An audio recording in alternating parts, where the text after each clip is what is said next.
اے میرے پیارے اسلامی بھائیوں، اب ذرا غور کیجئے، پیارے آقا مدینے والے مصطفیٰ صلی اللہ علیہ وسلم کا فرمان سنیے۔ میں نے کہا تھا نا میں کچھ کام بتاؤں گا جن میں جلدی کرنی ہوتی ہے۔ نبی پاک فرماتے ہیں 7 چیزوں سے پہلے نیک اعمال میں جلدی کرو۔ تو کس انتظار میں ہو؟ اب وہ 7 چیزیں کون سی ہیں؟ غور سے سنیے۔ آقا فرما رہے ہیں، فرمایا بھلا دینے والی محتاجی آ جائے، یا سرکش بنا دینے والی مالداری آ جائے، یا تمہیں کوئی مرض لاحق ہو جائے، یا عقل زائل کرنے والا بڑھاپا آ جائے، یا اچانک موت آئے، یا دجال ظاہر ہو جائے، یا قیامت قائم ہو جائے، اور قیامت سخت مصیبتوں والی بہت کڑوی ہے۔ ترمذی شریف کی میں نے آپ کو حدیث سنائی ہے۔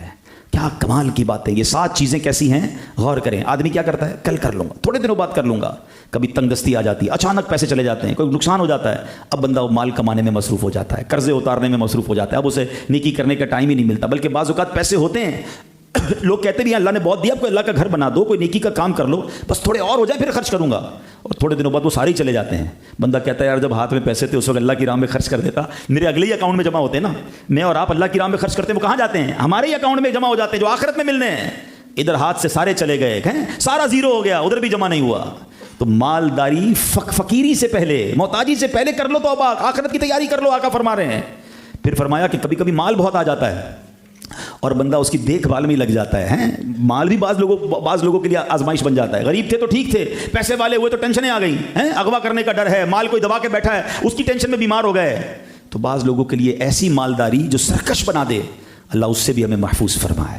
پھر فرمایا تمہیں کوئی مرض لاحق ہو جائے، بندہ بالکل صحت مند ہوتا ہے، نیکیاں نہیں کرتا، گناہ کیے جا رہا ہے، اور پھر ایسا لاغر ہو جاتا ہے کہ پھر کھڑے ہو کے نماز بھی نہیں پڑھ سکتا، ایسی بیماری آ جاتی ہے کہ پھر تلاوت بھی نہیں کر سکتا، پھر سوچتا ہے کاش وہ جب صحت تھی تو اس میں عبادت کرتا نا، ہم غور نہیں کرتے۔ پھر فرمایا کہ اب سجدہ کرنے کی بھی طاقت نہیں، اور کچھ کہتے ہیں کل کروں گا، اور اچانک موت آ جاتی ہے۔ تو خدا را یہ باتیں یاد رکھنے والی ہیں کہ توبہ میں جلدی کرنا ہے۔ اللہ نے زندگی دی ہے، زندگی سے فائدہ اٹھائیں، صحت دی ہے، صحت سے فائدہ اٹھائیں، اللہ نے مالداری دی ہے، مالداری سے فائدہ اٹھائیں، اللہ نے اگر جوانی دی ہے تو اس سے فائدہ اٹھائیں۔ اعضاء سلامت ہے نا۔ اب پوچھیں کئی ایسے بزرگ ہیں، ابھی رمضان آئے گا، ہم نے ایسے لوگ دیکھے رو رہے ہوتے ہیں کہ آج ہمت ہوتی ہم بھی روزے رکھتے، ہم بھی کھڑے ہو کے تراوی پڑھتے ہیں، کیونکہ وہ عبادت گزار تھے، ان کو عبادت یاد آ رہی ہے۔ اور آج میرے آپ کے پیر سلامت ہیں، پھر بھی کئی لوگ ہیں جو نمازیں نہیں پڑھ رہے ہیں، صحت ہے پھر بھی روزے نہیں رکھتے۔ تو اس بار ایسا نہیں کریں گے انشاءاللہ۔ ہم ان 3 مہینوں کو ایسی اپنی زندگی کی خوبصورت عادت بنائیں گے کہ باقی زندگی بھی نیکیوں میں گزاریں گے انشاءاللہ۔